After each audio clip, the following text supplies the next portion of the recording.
Hello students, as promised in the last offline lecture that I'll upload a video on the topic from the first chapter which was left. So this topic is application of complex numbers to determine velocity and acceleration in the curved motion. So to explain this, what I just drew a normal xy plane. So this is my x-axis, this is y-axis, and this is the origin. Now in this I took the point P, correct? I joined from point O to P by a distance r, and this is angle theta. So definitely P will have the coordinates either xy, the Cartesian coordinates, or r theta, which are my polar coordinates. Okay. Now I want to have this velocity and acceleration in the curved motion. So to understand that, what will I show? I'll just show a curve.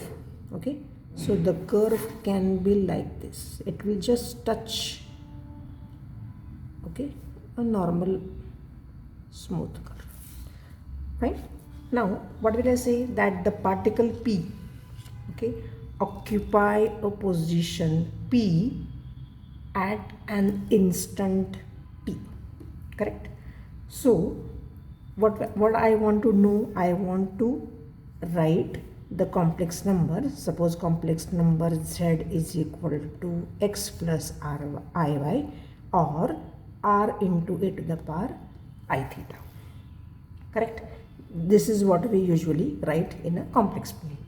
Now what we'll say, as the particle will move, it will occupy different position, fine. So what will change? R and theta will change, obviously. Okay, so what we'll say, suppose z is a function of time, means at every instant even this will change. So z is a function of t, which is nothing but r is a function of t. The radius also will keep on changing. R O to P distance also will change.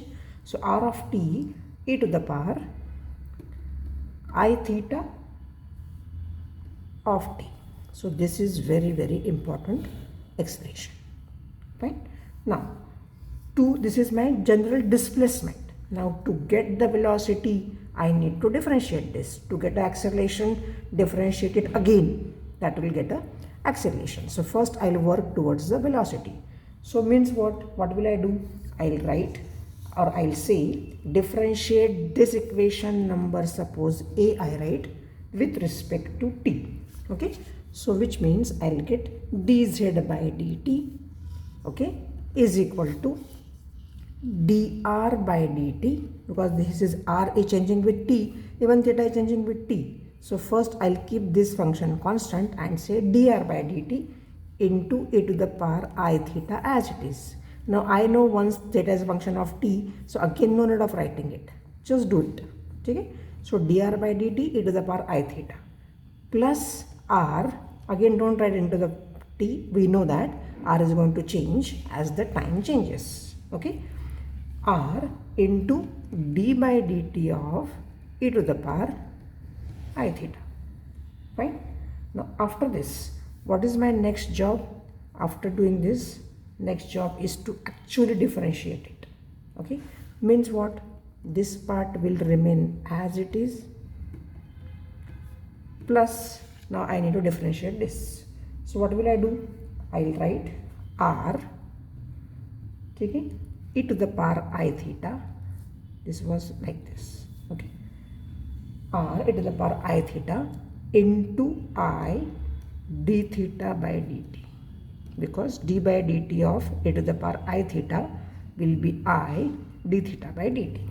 Fine. Now suppose, what is dr by dt? Dr by dt is r dot. What is d theta by dt? D theta by dt is theta dot. Fine. Same way, what is dz by dt? Dz by dt is z dot, or v. What is v? Velocity. Why velocity? Because my z itself is the displacement. So rate of change, or dz by dt, will be definitely velocity. And when I differentiate again, I will get an acceleration. Agreed? So this expression I'll write properly now and say that the complex velocity V is equal to Z dot is equal to R dot e to the power I theta, fine, plus R, or I'll write I first, this I, R theta dot, okay, e to the power I theta. So everything is covered in this expression. Even this expression is very, very important. So this is my equation number B. Fine. Now, after getting this, my next job is to get the acceleration. But before that, what will I say? That I basically is nothing but e to the power I pi by 2. Okay. How I get this? Because I know very well that using the formula of e to the power I theta is cos theta plus I sin theta. Okay, but when theta is pi by 2, what you write? You write cos pi by 2 plus I sin pi by 2. Fine, but cos pi by 2 is 0. So e I pi by 2 is nothing but I sin pi by 2. Sin pi by 2 is 1, which is I. Understood? So this is easy to introduce over here, that the value of I is nothing but e to the power I pi by 2. So because of this, what will my equation number B will become? B will become V is equal to R dot e to the power I theta plus R theta dot e to the power I theta plus pi by 2. Understood? So I wrote this term as it is. Out of here I wrote R theta dot first, then I was replaced by e to the power I pi by 2 because of this reason, and it has gone inside this. So e to the power I theta, e to the power I pi by 2 is over here. This is my equation number C, which is also very, very important. Now differentiate it again, I will be able to get my acceleration. But before that, I'll name these terms. So the first term, which is R dot e to the power I theta, will be called as VR. Now what is R? Radial component. What is V? Velocity. So this is called as radial component of the velocity. And the second term, what is second term? R theta dot e to the power I theta plus pi by 2. This term will be called as the Vt. Now what is T? Transverse component. So this is called as basically the transverse velocity denoted by V of t. Okay. Now the next job is to get equation number D. What is equation number D? Differentiate again. So differentiate again means d by dt of v. Fine. So d by dt of v, we know it is a acceleration. Fine.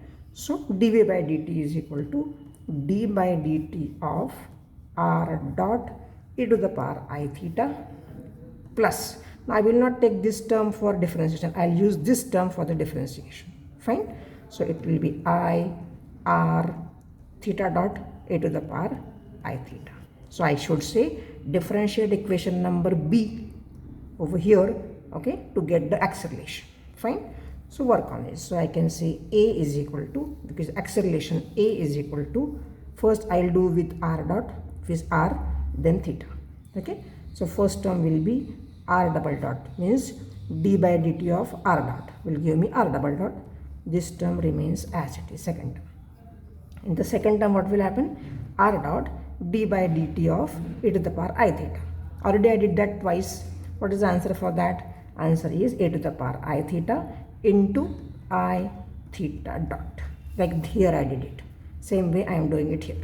Fine. Now the second term. In second term, I will not change, but I'll do first with r, then I'll do with this, then I'll do with this. Fine. So I'll write I r dot theta dot as it is, e to the power I theta as it is. Done.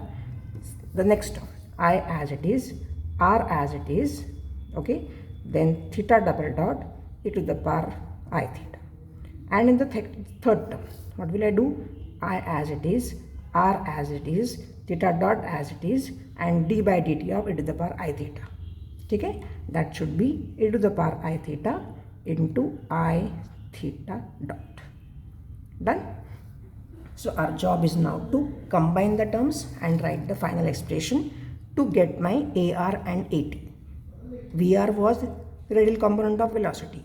That way I need the acceleration, radial part of acceleration also. Okay? So to combine the terms, what will I do? In the first term, I'll say e to the power I theta is everywhere. Fine? Here also, here also, here also. Okay? So, and in this term there is I, 1, 2, 3. Okay? So now what will I do? I'll try and combine the terms. Okay? But this is basically I into I square. So I'll combine the first term and the third term. What is this third term? I'll write as it is, plus I square r theta dot square e to the power I theta. I square is minus 1. But here there is no I. So these three terms will have I, but this was I square. I'll combine with this term. Fine? So I'll write r double dot minus, okay, r theta dot square, correct, e to the power I theta outside the bracket. Check. R double dot, yes. E to the power I theta, yes. This is I square minus 1, r theta dot square e to the power I theta. Done? Plus, take I common. Okay? What is this term? R dot theta dot, this is r dot theta dot. So I can say twice r dot theta dot. Okay? Plus, what is this term now? This will be r theta double dot. This is r theta double dot outside the bracket e to the power I theta. So everything is covered now. Just check it. This term was covered. This term was covered. These two terms are together because they are same. R dot theta dot. So twice. And this is this term. Okay. So I have got these two expressions. Out of this first term will be called as AR. AR stands for what? Radial component of the acceleration. And this term will be AT, which is transverse component of the acceleration. Done?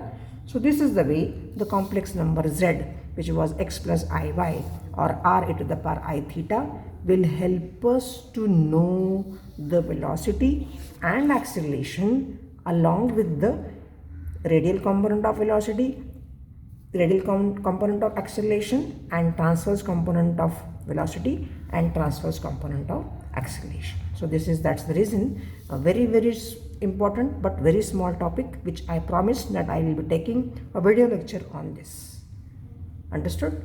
So I don't think this is very difficult to understand. If you do the differentiation slowly, it's just not difficult. That also I am dead sure of. Okay? So I think you have understood this. Okay? As far as the problems are concerned, I'll take that in the next video lecture. Okay?